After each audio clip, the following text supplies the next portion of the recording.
Ecco, buonasera e benvenuti al Palazzo delle Esposizioni. Questa è la seconda delle conferenze e degli incontri che noi dedichiamo a Frida Kahlo nell'ambito della mostra che si sta svolgendo alle Scuderie del Quirinale. È una conferenza di particolare importanza, il nostro oratore è uno dei più prestigiosi intellettuali del Messico di oggi, Javier García Diego, che è anche il presidente del Colegio de México, che è una delle istituzioni culturali più prestigiose di questo grande paese. Ricordo soltanto che credo debba le sue origini al grande presidente Lázaro Cárdenas, uno degli uomini più carismatici della storia del Messico, e dico soltanto che fra i suoi, è stato diretto da alcuni fra i più illustri intellettuali della storia del Messico. Ricordo soltanto Reyes, il grande scrittore Reyes, e di cui Javier García Diego è il degno erede oggi di tutti questi intellettuali che hanno diretto e presieduto questa prestigiosissima istituzione. Credo che l'ambasciatore Miguel Ruiz Cabaña Izquierdo voglia dire alcune parole di presentazione di questa conferenza, e dobbiamo la realizzazione di questa conferenza per l'ennesima volta, lo devo dire, all'amichevolissimo sostegno e collaborazione, l'amichevolissima collaborazione dell'Ambasciata del Messico in Italia, e non finiremo mai di ringraziare veramente l'Ambasciata del Messico, lo Stato messicano e in particolare l'ambasciatore qui presente per l'entusiastico sostegno che ha dato a questa mostra, che è partita con un grande successo. Credo che oggi supereremo ampiamente i 2000 visitatori. Grazie. Prego, ambasciatore. Molte grazie Mario, buonasera a tutti voi, ringrazio per essere qui questa sera. Questi oggi sono oltremodo compiaciuto di contare sulla presenza del dottor Javier García Diego, presidente del Colegio de México, come ha detto Mario, una delle più prestigiose istituzioni accademiche a livello internazionale. Il vastissimo curriculum del dottor García Diego include un dottorato in storia nel predetto Ateneo ed un altro presso l'Università di Chicago e negli Stati Uniti. È stato ricercatore e docente di storia, avendo ricevuto numerosi riconoscimenti ed onorificenze. Ha anche scritto diverse pubblicazioni, fra cui risaltano La Revolución, pubblicata nel 2010, ed Ensayos de Historia Sociopolitica della Rivoluzione Mexicana, edita nel 2012. È un storiografo esperto del periodo della Rivoluzione Messicana e degli anni in cui visse Frida Kahlo, che oggi ricordiamo in occasione della grande mostra nelle Scuderie del Quirinale.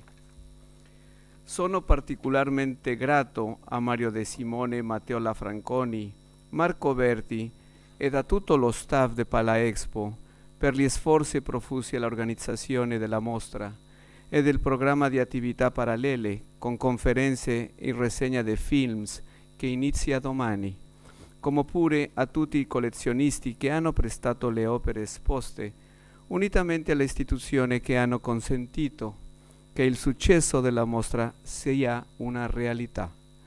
Solo ieri, infatti, le scuderie sono state invase da circa 1.700 persone.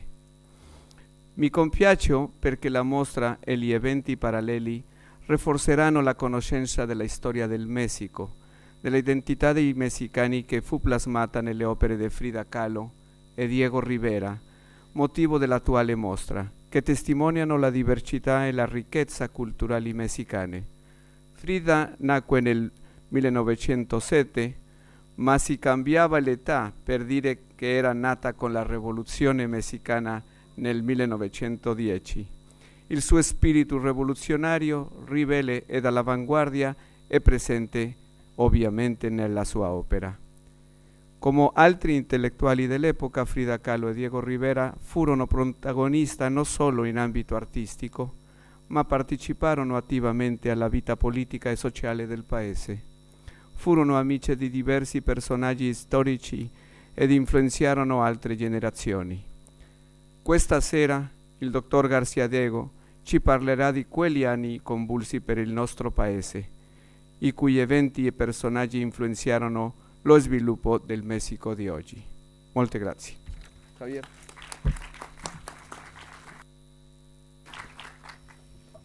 ¿Se escucha bien? Sí, ¿verdad? Muy buenas tardes. Gracias por estar aquí. Obviamente entiendo que la atracción es Frida Kahlo, es una atracción absolutamente mundial.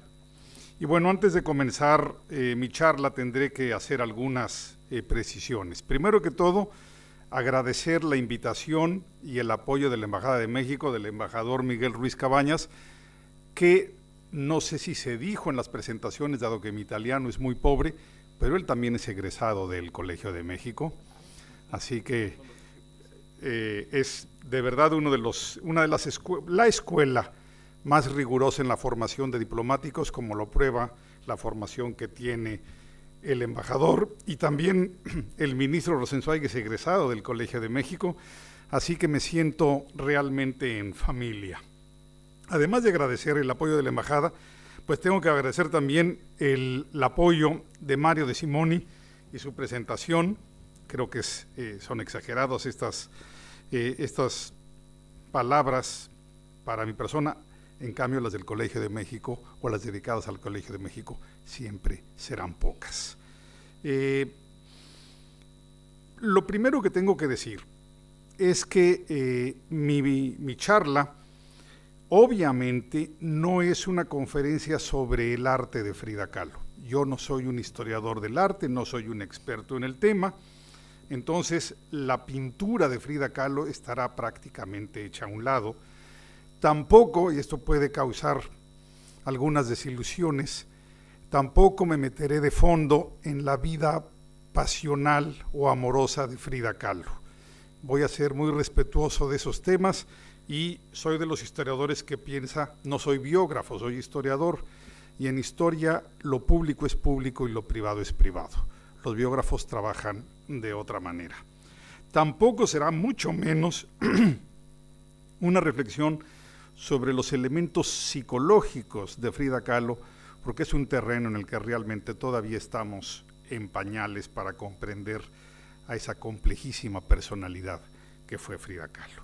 Entonces, más bien es una historia paralela, una historia de México, de los años que le tocó vivir a Frida Kahlo, y la actitud y la postura de Frida Kahlo durante esos años. Estamos hablando de 1907 a 1954, años que pueden ser considerados por lo menos hasta 1940 como los años de la Revolución Mexicana. Posteriormente, a partir de 1940, hubo un cambio que seguramente impactó en el aspecto psicológico y en la actitud política de Frida Kahlo. Sobre eso sí hablaremos durante la charla. Y sin más, si me permiten, entonces doy inicio a la lectura. Sé que está siendo traducida, así que me voy a ir, como decimos en México, me voy a ir de largo. Está titulada Historia y biografía, los tiempos y los años de Frida Kahlo. Toda biografía está entrelazada con la historia, y acaso puede decirse que la historia es la suma de todas las biografías. Hay vidas humanas enmarcadas en un momento histórico preciso. Otras transitaron entre dos periodos de tiempo claramente distinguibles. Hay incluso aquellas que inciden en el paso de un periodo a otro. En efecto, algunas vidas destacan respecto a otras con las que compartieron su tiempo histórico con sus contemporáneos. Son las de los llamados personajes o protagonistas de la historia. Frida Kahlo fue uno de estos y le correspondió vivir a lo largo de la primera mitad del siglo XX dos momentos históricos distintos. Nacida en 1907, primero vivió en el México revolucionario hasta más o menos 1940. Después, en el México moderado, derechizado dirían algunos, hasta su muerte en 1954. En términos internacionales, y esto es muy importante porque a pesar de que Frida Kahlo da la apariencia de ser un personaje autóctono, muy folclórico, puramente mexicano, fue una persona que tuvo una vida muy internacionalizada, estuvo perfectamente atenta a lo que estaba sucediendo en el mundo que le tocó vivir. Entonces digo, en términos internacionales, su vida estuvo enmarcada, por un lado, entre los prolegómenos de la Revolución Rusa, recuérdese el movimiento precursor de 1905 y la Gran Guerra Europea. Por el otro, al final de su vida, por la Segunda Guerra Mundial y la Guerra Fría. Esto es, en términos nacionales e internacionales, le tocó vivir un medio siglo de extremos. Cuando uso el concepto extremos me estoy refiriendo obviamente a Eric Hobson, quien habló del siglo XX como el siglo de extremos. Yo creo que los mayores extremos del siglo XX se encontraron en su primera mitad, ya esa fue a la que le correspondió Frida Kahlo. Entonces digo, es un siglo de extremos entre la esperanza que para muchos significó el movimiento bolchevique o el terror nazi, o entre el generoso y creativo movimiento revolucionario mexicano, en el que fue protagonista de la renovación cultural y su derechización a mediados del siglo. Nació en 1907 dentro de una familia de clase media. Su padre era un fotógrafo originario de Alemania con orígenes judío-húngaros y nació en el barrio de Coyoacán, una población de vieja traza novohispana, un viejo poblado colonial al sur de la Ciudad de México. Aquel año de su nacimiento fue altamente significativo, pues durante las primeras semanas de 1907 tuvo lugar la cruenta represión a los obreros textiles de Río Blanco en las goteras de la ciudad de Orizaba del estado costero de Veracruz. Evidentemente, se vivían los estertores, el final del largo gobierno del viejo general Porfirio Díaz, iniciado en 1877 y derrocado violentamente en 1911. Biografía e historia claramente se mezclaron. Apenas 3 años después de nacida Frida, estalló la Revolución Mexicana a finales de 1910. Si bien la Ciudad de México se mantendría por un buen tiempo ajena a la lucha, lo cierto es que las poblaciones al sur de la capital, como Xochimilco, Tlalpan, Milpalta, San Ángel y en ocasiones hasta el propio Coyoacán, su barrio natal, fueron testigos y víctimas de las recurrentes incursiones y violencias de las bandas de campesinos armados procedentes del estado de Morelos y zonas vecinas. Se les identificaría con el nombre de zapatistas. Frida Kahlo alguna vez dijo que recordaba el paso de estos contingentes rumbo al centro de la Ciudad de México, la que ocuparon por algunos meses a partir de finales de 1914. Aquellas primeras imágenes deben haber resultado ingratas, dado que su familia fue una de las muchas afectadas en su nivel socioeconómico por la lucha revolucionaria.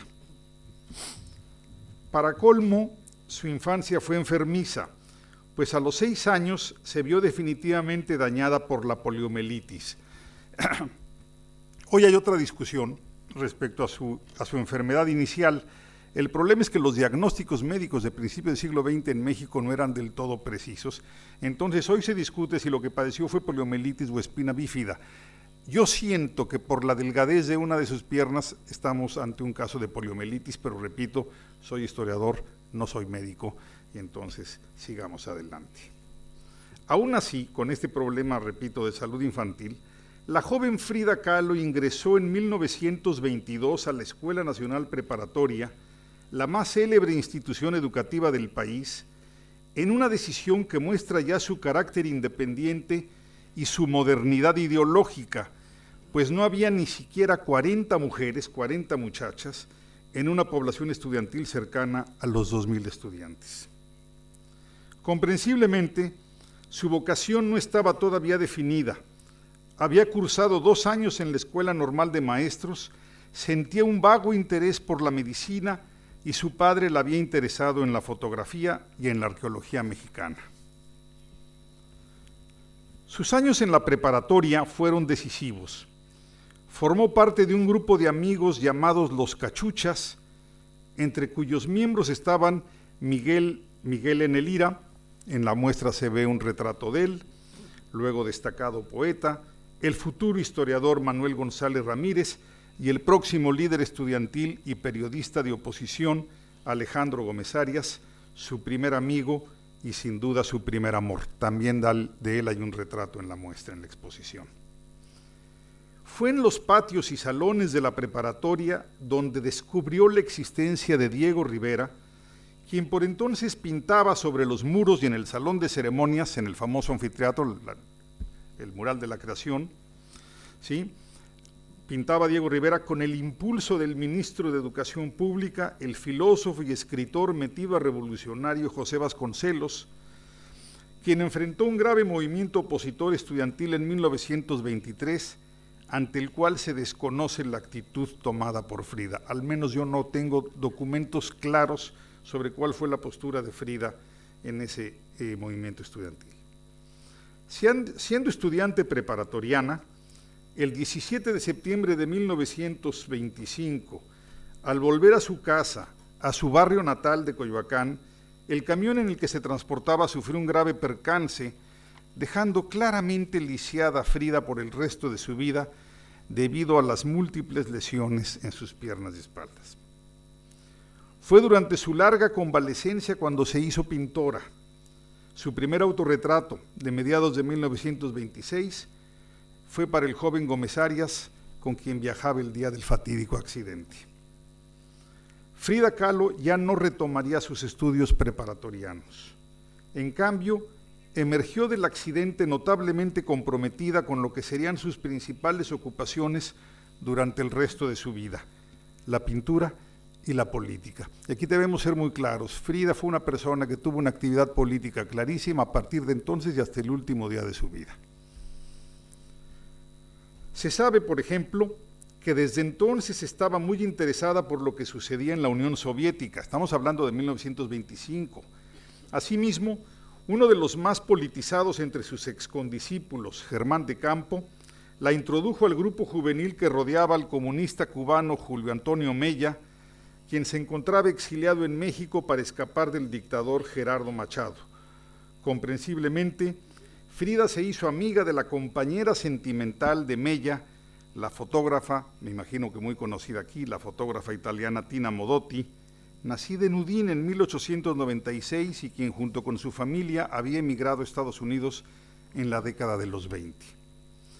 Fue gracias a Tina Modotti, que en 1928 Frida Kahlo ingresó a la Liga de Jóvenes Comunistas, vinculada al Partido Comunista Mexicano, por entonces un pequeño círculo de intelectuales y líderes obreros.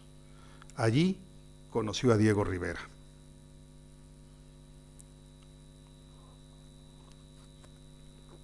El 22 de agosto de 1929 contrajeron matrimonio la joven Frida Kahlo, de 22 años, y Diego Rivera, quien casi le doblaba la edad. Tenía 43 años, un par de matrimonios previos con Angelina Beloff y con Lupe Marín, había pasado largos años en Europa y era ya un reconocido artista que acababa de pintar los muros del segundo piso de la Secretaría de Educación Pública. Subrayo lo del segundo piso porque son 2 etapas en la pintura de esas paredes de la Secretaría de Educación Pública. Primero cuando tenía buena relación con el ministro Vasconcelos, hasta 1923-24, y luego cuando rompe con él y hace una pintura claramente favorable al Partido Comunista Mexicano. Rivera además estaba por comenzar su trabajo en el llamado Palacio de Cortés, en la vecina ciudad de Cuernavaca, a donde se trasladó la nueva pareja.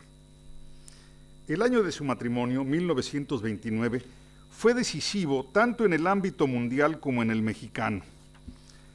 La revolución apenas percibida por la niña de Coyoacán había concluido hacia 1920. Sin embargo, el país había seguido padeciendo una violencia crónica. Ante la falta de institucionalidad política, las elecciones, cuyos únicos protagonistas eran los generales revolucionarios, terminaban siempre en reyertas, revueltas o rebeliones. Así sucedió en 1920, 1924 y 1928. De hecho, los 13 aspirantes a la presidencia en esta última contienda, 28, murieron por bala violentamente durante el proceso electoral. Las víctimas fueron 2 generales revolucionarios, Francisco Serrano y Arnulfo R. Gómez, así como el principal caudillo militar de la reciente historia de México, Álvaro Obregón, quien al momento de ser asesinado por un fanático religioso acababa de ganar las elecciones que lo hacían otra vez presidente del país. Además de la violencia electoral que padeció México durante ese decenio, también se sufrió una cruenta guerra religiosa entre los años de 1926 a 1929, responsable de casi 100,000 muertos y de una copiosa migración a las ciudades de México, Guadalajara, León y Morelia. La Cristiada, o Guerra Cristera, como le quieran llamar, tuvo como principal escenario el occidente de México, es decir, los estados de Jalisco, Colima, Michoacán y Guanajuato, del que era nativo precisamente Diego Rivera. En efecto, fueron años difíciles para México. Frida se lo describió así a su médico. Voy a citar en algunas ocasiones frases textuales de Frida, esta es una de ellas. Repito, México está pasando años muy difíciles o meses muy difíciles y Frida le dice esto a su médico. México está desorganizado y dado al diablo. Solo le queda la inmensa belleza de la tierra y de los indios. 3 procesos históricos tuvieron lugar en México en 1929 y los 3 marcaron el posterior desarrollo histórico del país. El primero fue la creación del Partido Nacional Revolucionario, PNR, constituido por veteranos de la Revolución para evitar seguirse confrontando entre ellos en cada proceso electoral. El segundo fue la contienda por la presidencia entre el primer candidato del nuevo partido, Pascual Ortiz Rubio, y el intelectual José Vasconcelos, aquel que había sido secretario de Educación Pública y que le dio, digamos, los edificios, las paredes de los edificios a los muralistas para que los pintaran a principios de los 20. Pero ahora Vasconcelos estaba convertido en opositor electoral y en candidato independiente a la presidencia del país. Aunque muchos de sus viejos condiscípulos preparatorianos fueron protagonistas del vasconcelismo, e incluso Germán de Campo, aquel que pintó, antiguo amigo de Frida, fue muerto por la represión gubernamental, ¿sí? Es probable que Frida Kahlo, militante del Partido Comunista, apoyara al tercer candidato en disputa, el viejo agrarista Pedro Rodríguez Triana, quien obtuvo un resultado auténticamente marginal, pues no alcanzó ni siquiera un punto porcentual de los votos emitidos. El tercer hecho histórico de 1929 fue el movimiento estudiantil que concluyó con el otorgamiento de la autonomía universitaria, uno de cuyos líderes más visibles fue Alejandro Gómez Arias, su viejo amor juvenil. Puede asegurarse que tanto Frida como Diego, comunistas activos, no participaron en este movimiento, en todo caso vinculado a la oposición vasconcelista. También es preciso considerar, repito, ya para ese momento Diego había roto abiertamente con Vasconcelos. También es preciso considerar que la militancia comunista de Diego y Frida no fue ni prolongada ni disciplinada y que en ese mismo año se dio su primer conflicto con dicha organización partidista. El año de 1929 tuvo especiales repercusiones en las vidas de Frida Kahlo y Diego Rivera, sobre todo en lo referente a su aspecto de año trágico en la economía del siglo XX. En efecto, a finales de 1930 se trasladaron a Estados Unidos, que enfrentaba una de las crisis más profundas de su historia. Vivieron en ciudades como San Francisco, Detroit y Nueva York, claramente explicado en la exposición, en las que desde los magnates y empresarios hasta los obreros menos calificados enfrentaban durísimas restricciones económicas. La sensible Frida se dio claramente cuenta de que la gente en Nueva York estaba triste y pesimista. Estoy citando a Frida. Su ideología comunista se vio reforzada por la situación imperante y gracias a la cosmopolita prensa neoyorquina pudo rastrear los mayores conflictos internacionales del momento, como fue la agresión japonesa a China. Por otra parte, su salud sufrió los mismos embates que la economía mundial.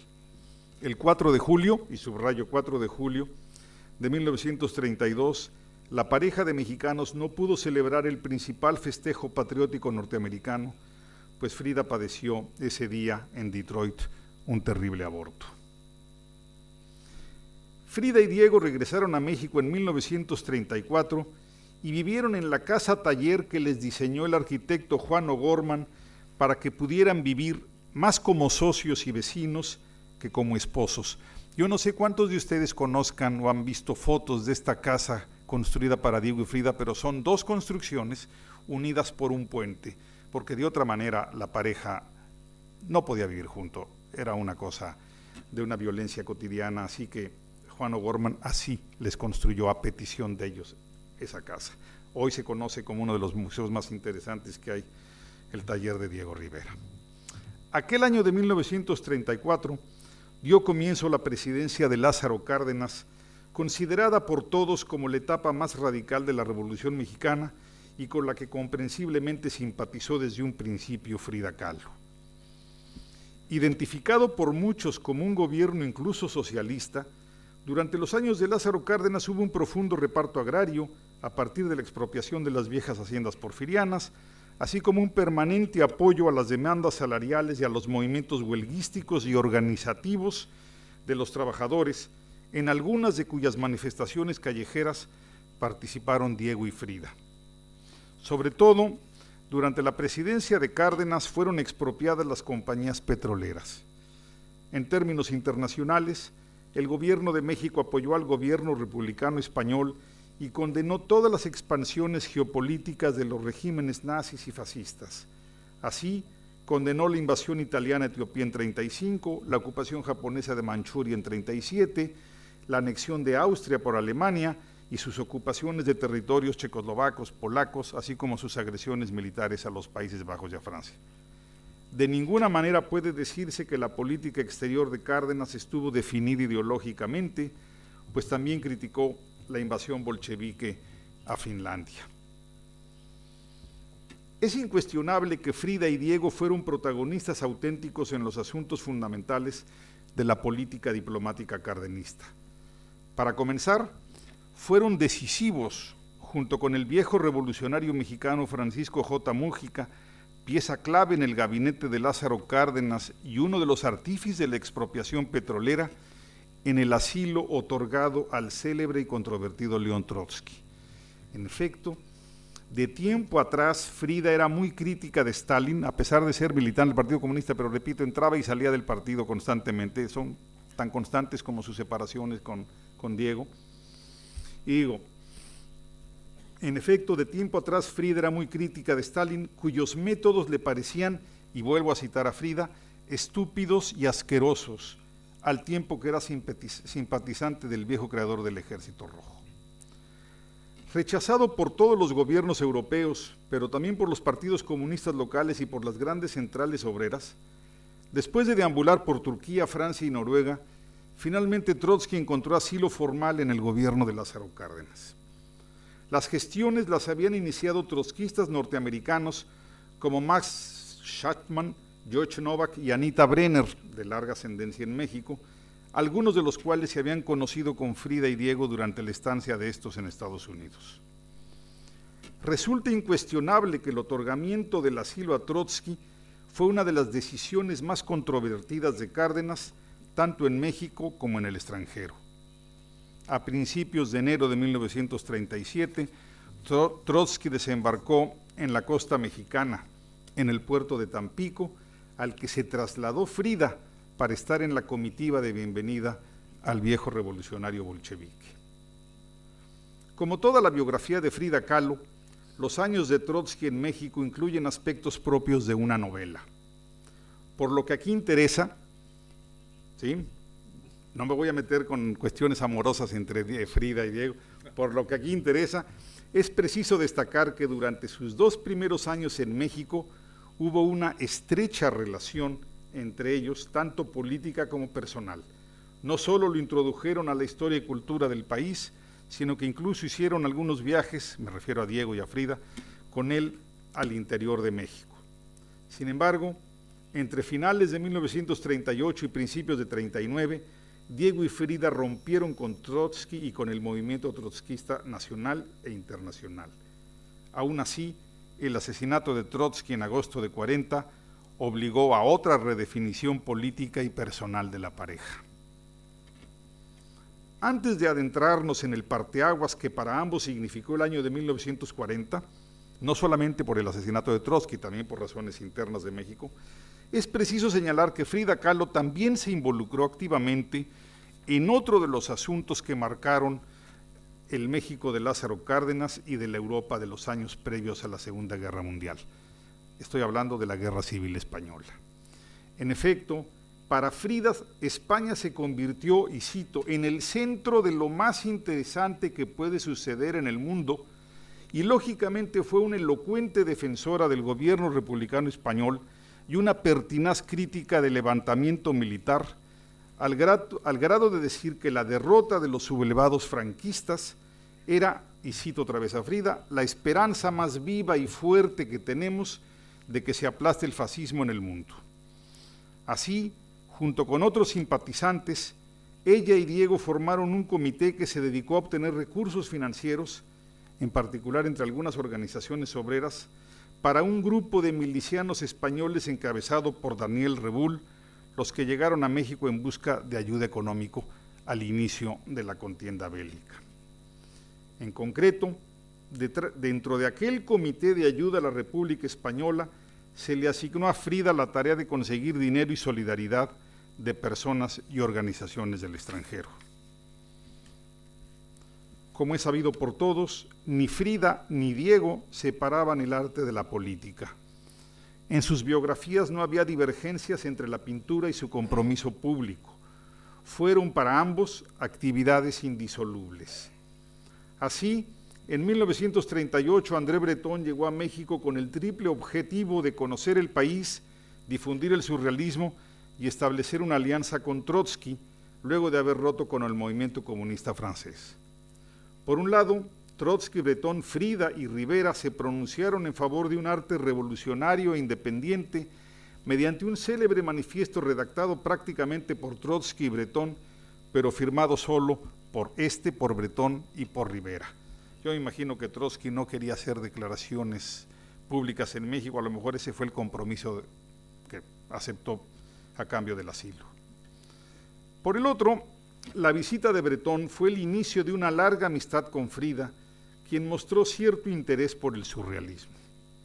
Es más, en enero de 1939, esta se trasladó a París en su primer viaje a Europa, donde entabló contacto con surrealistas como Remedios Varo, Benjamín Peret y Wolfgang Pahlen, aunque no simpatizó con los intelectuales parisinos a los que describió de la siguiente forma. Voy a citar a Frida Kahlo, repito, soy historiador, no diplomático, si hay aquí algún ciudadano francés, por favor, me disculpa, las frases son de Frida Kahlo. Dice que los intelectuales parisinos se sientan por horas en los cafés calentando sus preciosas posaderas y hablan sin parar de cultura, arte, revolución y demás, pensándose en ellos como los dioses del mundo, soñando en los más fantásticos sinsentidos y envenenando el aire con teorías y teorías que nunca convierten en realidad. Hasta aquí Frida Kahlo. Como era previsible, Frida aprovechó el viaje para conocer de primera mano el grave problema de los españoles republicanos refugiados en Francia, muchos de ellos viviendo en auténticos campos de concentración. Frida aseguró haber quedado asqueada al constatar su situación, por lo que sus opiniones sobre el tema fueron contundentes. Vuelvo a citar a Frida. Estas mulas francesas, dijo, se han portado como cerdos con todos los refugiados.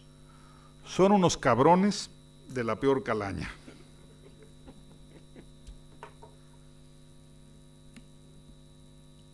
No le simpatizaban los franceses a Frida Kahlo.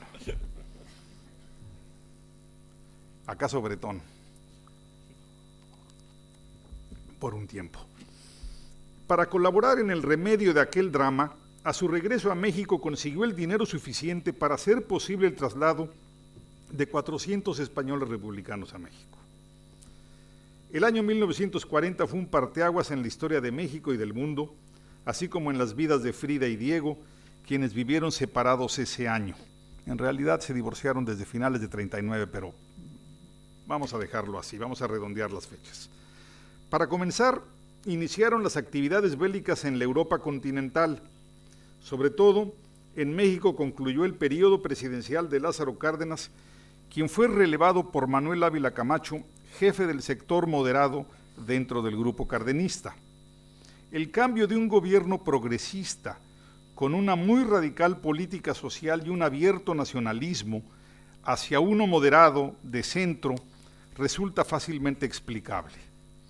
Luego de la expropiación petrolera y habiendo ya estallado la Segunda Guerra Mundial, Estados Unidos hubiera visto con desagrado la continuación de una política hostil al sur de su frontera. Además, en México hubo claras muestras de oposición a la continuidad de la política radical cardenista. Muchos grupos de veteranos de la Revolución se manifestaron en ese sentido, lo mismo que numerosos sectores empresariales y de las clases medias. Más decisivos fueron dos elementos: las claras muestras de inconformidad al interior del ejército con la rebelión de Saturnino Cedillo y la candidatura independiente de Juan Andreu Almazán, así como la falta de un buen candidato del sector izquierdista dentro del cardenismo. En efecto, Francisco J. Mújica, aquel que fue realmente el que trajo a Trotsky, hubiera sido rechazado por las clases medias y el empresariado mexicano, dado su abierto jacobinismo. También hubiera sido rechazado por Estados Unidos por su decisiva participación en la nacionalización de los ferrocarriles. México, además del petróleo, nacionalizó ferrocarriles, y de la expropiación petrolera. Por último, como Mújica había apoyado el asilo a Trotsky, era auténticamente repudiado por el movimiento obrero organizado, encabezado por su líder Vicente Lombardo Toledano, claramente prosoviético. En síntesis, Mújica tenía muchos vetos reales y pocos votos probables.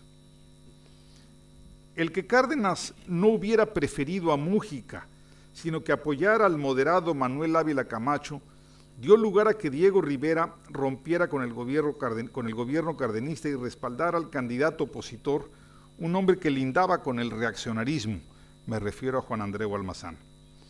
Dado que durante 1940, el año de la campaña electoral, vivieron separados, no puede asegurarse que también Frida haya apoyado a Almazán y tampoco puede hablarse de una derechización de sus posiciones ideológicas. En realidad, más bien habría que definirlas como ideologías poco liberales y muy ambivalentes y cambiables. Por ejemplo, su periodo trotskista duró poco, y aunque para mediados de 1941 seguía Frida muy crítica de Stalin, para 1948 ambos, nuevamente casados, repito que esa historia no la voy aquí a seguir con exactitud, ambos solicitaron su reingreso al Partido Comunista, actitud que también orilló a Frida a romper cualquier vínculo con el surrealismo. El decenio de los 40 puede caracterizarse por una intensa actividad artística de Frida, con muchos cuadros y numerosas exposiciones en México y en el extranjero, lo que implicaba un cabal reconocimiento a su labor artística. También debe subrayarse el deterioro de su salud, sobre todo a partir de 1944, situación que se hizo crítica después de 1950. Por último, fueron años de gran inestabilidad sentimental, caracterizados por sus mutuas infidelidades. En cuanto a sus contextos históricos, fue el decenio de la posguerra, con el Plan Marshall y el predominio norteamericano en el ámbito mundial. Fue también el decenio inicial de la Guerra Fría, con la división bipolar del mundo y la fobia anticomunista del llamado macartismo. Por último, en Asia sobrevino la Revolución China y la Guerra de Corea. En México fueron años de creciente conservadurismo, como lo confirma el hecho de que se pasara de la presidencia centrista de Ávila Camacho a la abiertamente derechista de Miguel Alemán, además de que hacia 1946 el Partido de la Revolución Mexicana de Cárdenas se transformó en el Partido Revolucionario Institucional. Obviamente, la muerte de Frida Kahlo en 1954 estuvo enmarcada por este doble contexto político, nacional e internacional. Sus días finales pueden sintetizarse de la siguiente manera. Frida interrumpió su convalecencia de una bronconeumonía a fin de asistir el 2 de julio a una manifestación callejera para protestar en contra de la caída del gobierno progresista de Jacobo Arbenz en Guatemala, derrocamiento instrumentado por la CIA en favor del coronel Carlos Castillo Armas. 11 días después, el 13 de julio de 54, fallecería Frida a los 47 años de edad. Previsible por su controvertida personalidad, incluso muerta siguió provocando polémicas y problemas. Sucedió que su féretro fue cubierto en la ceremonia luctuosa que se le organizó en el Palacio de Bellas Artes de la Ciudad de México. Por cierto, un paréntesis, a pesar de los reconocimientos a Frida, en vida nunca expuso en el Palacio de Bellas Artes. Así que era contradictorio que se le hiciera un homenaje de cuerpo presente, un homenaje luctuoso en ese palacio en el que, repito, no había tenido lugar ninguna exposición de ella. Pero vuelvo al féretro. En la ceremonia luctuosa que se organizó en Bellas Artes, ¿sí?, el féretro fue cubierto con la bandera del Partido Comunista Mexicano, al que había reingresado el año anterior. ¿Acaso esto haya sido el motivo de la renuncia que se le impuso al escritor tabasqueño Andrés Y. Duarte, director del recinto y viejo compañero suyo en la preparatoria? La polémica en la prensa fue intensa, en buena medida porque Lázaro Cárdenas fue uno de los presentes en el funeral. De hecho, en la prensa de los días siguientes, muy propios de la Guerra Fría imperante, destacaron las críticas contra Cárdenas y el comunismo, así como contra Duarte, no solo cesado de la dirección de Bellas Artes, sino quien tuvo que radicarse en Nueva York, donde impartiría clases de literatura hispanoamericana en la Universidad de Columbia. De hecho, hay quienes sostienen que todo fue un montaje anticardenista, aunque lo cierto es que la bandera de la hoz y el martillo fue colocada por el propio Diego. Su entierro trajo otra previsible polémica, en este caso personal. Bueno, antes déjenme hacer otro paréntesis. La prensa destacó muchísimo la presencia de Lázaro Cárdenas y lo fotografiaron junto al féretro del Partido Comunista, de la hoz y el martillo, omitiendo que había otro expresidente también en la ceremonia, Emilio Portes Gil, pero ese no les interesaba. El que les interesaba era Lázaro Cárdenas por el clima, repito, de la Guerra Fría que había en México y en el mundo entero. Vuelvo al texto. Su entierro trajo otra previsible polémica, en este caso personal. Sucedió que a la muerte de Diego Rivera, 3 años después, en 1957, este no cumplió la promesa de incinerarse para poner sus cenizas junto a las de Frida en una olla de barro que tendría que permanecer en la vieja casa familiar de los Kahlo, luego convertida en museo en Coyoacán. Diego prefirió enterrarse en la rotonda de los hombres ilustres, ¿sí?, a la que hoy está destinada Frida Kahlo, cuando ha sido ya desmasculinizada. Antes era la rotonda de los hombres ilustres, hoy ya pueden ser enterradas ahí mujeres. Yo creo que finalmente van a juntarse las cenizas de Diego y Frida algún día, pero repito, Diego no quiso incinerarse para estar con Frida. Por cierto, el parte médico señaló que la muerte de Frida Kahlo había sido provocada por una embolia pulmonar, aunque los rumores populares, y subrayo rumores populares, aludieron a un probable suicidio, que yo no creo. Yo creo que sí se complicó su convalecencia de esta bronconeumonía que tenía. Frida Kahlo murió joven, sin llegar siquiera a los 50 años, luego de haber padecido una salud deficiente desde su infancia. Su corta vida no le permitió ver la primera participación femenina en los procesos electorales de México, la que tuvo lugar en 1955, o sea, un año después de su muerte. Tampoco le alcanzó el tiempo para ver el inicio de la guerra en Vietnam o el estallido de la Revolución Cubana, procesos que seguramente hubieran atraído su interés y su adhesión. Lo dicho, a Frida Kahlo le correspondió vivir en un mundo cambiante. Aunque era una niña de escasos 7 años, seguramente en su hogar se habló mucho de la Primera Guerra Mundial y más aún de su mayor secuela europea, ¿sí?, la desaparición del Imperio Austrohúngaro, pues su familia paterna era súbdita del imperio. También atestiguó la Revolución Soviética, la crisis económica del 29, el surgimiento del nazismo, la Guerra Civil Española y la Segunda Guerra Mundial. En México vivió la Revolución, varias rebeliones militares de importancia, la Guerra Cristera, la expropiación petrolera y el reparto agrario cardenistas. También le tocó vivir la derechización del país a partir de 1940, cambio que combatió con todo su esfuerzo. Sin embargo, debe recordarse siempre que a su intensísima vida le correspondió una producción artística extraordinaria, al grado de ser una de las mayores pintoras del siglo XX, no solo en México, sino a nivel mundial, y un auténtico ícono de nuestros días, como lo prueba esta exposición. No cualquier artista es objeto de una revisión retrospectiva en la sala de exposiciones del Quirinale de Roma. Muchas gracias.